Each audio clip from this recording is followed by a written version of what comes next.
పన్ను ఊడిపోతే పేషెంట్లు అంటారు, నేను పన్ను తీపిచ్చుకోకుండా హ్యాపీగా నా పన్ను వచ్చేసింది అంటారు. But that's wrong. ఒక్క పన్ను ఊడిందంటే అటు ఇటు పళ్ళు కూడా కదులుతాయని అర్థం.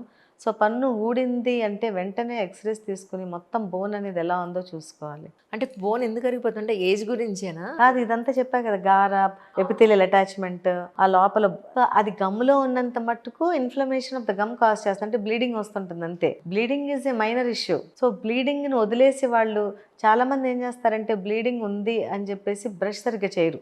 హ్మ్. సో, ఎక్కువ బ్రష్ చేస్తే బ్లీడింగ్ ఉంది మేడం అని కొంచెమే చేస్తున్నారంటారు. అది తప్పు. ఆ బ్లీడింగ్‌ని మొత్తం మనం కంట్రోల్ చేయాలి.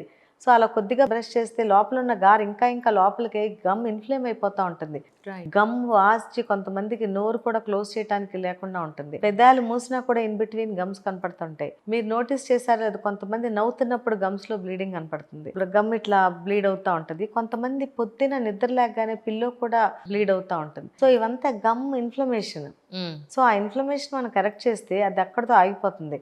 దాన్ని మనం ఊరికే పైపైన మసాజ్ చేసి, లేకపోతే మౌత్ వాష్‌లు వాడి అట్లా కంట్రోల్ చేస్తే హ్మ్. ఆ గమ్ ఇన్‌ఫ్లమేషన్ కాస్త పెరిడాంటైటిస్ అవుతుంది. So, gingivitis leads to periodontitis whereas in periodontitis bone loss ఉంటుంది.